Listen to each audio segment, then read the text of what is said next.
तो दोस्तों, आज हम बात करेंगे एक ऐसे शब्द की जिसे सुनने में तो लगता है कि बड़ा नकारात्मक सा है, पर वास्तव में बड़ा सच्चा दोस्त होता है। ये शब्द है तन्हाई।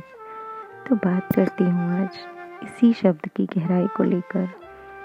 तन्हाई शब्द से ही अकेलेपन का बोध होता है, पर अगर गहराई से सोचो तो कितना कुछ सिखा देती है ये तन्हाई।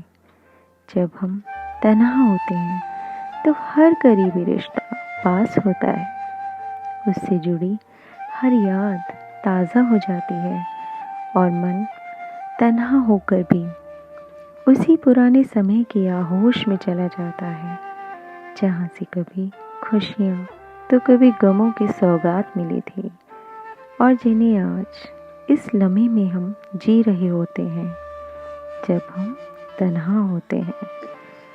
कभी होठ मुस्कुराने लगते हैं तो कभी आंखें नम हो जाती हैं, कभी अचानक किसी का स्पर्श याद आता है तो कभी रूठना तो कभी मनाना छेड़ जाता है।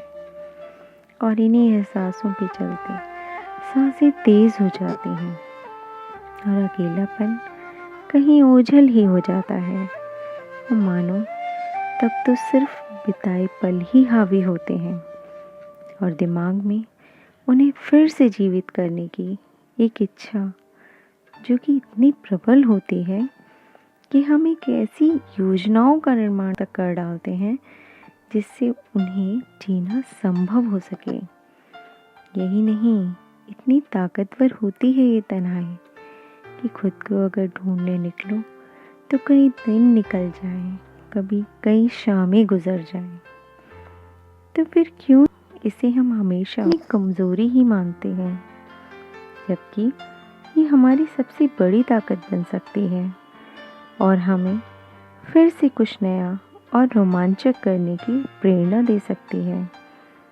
और तो और इसी से हमें खुद को समझने का मौका भी मिलता है, सीखने का, बदलने का, कुछ नया करने का अवसर भी यही देती है।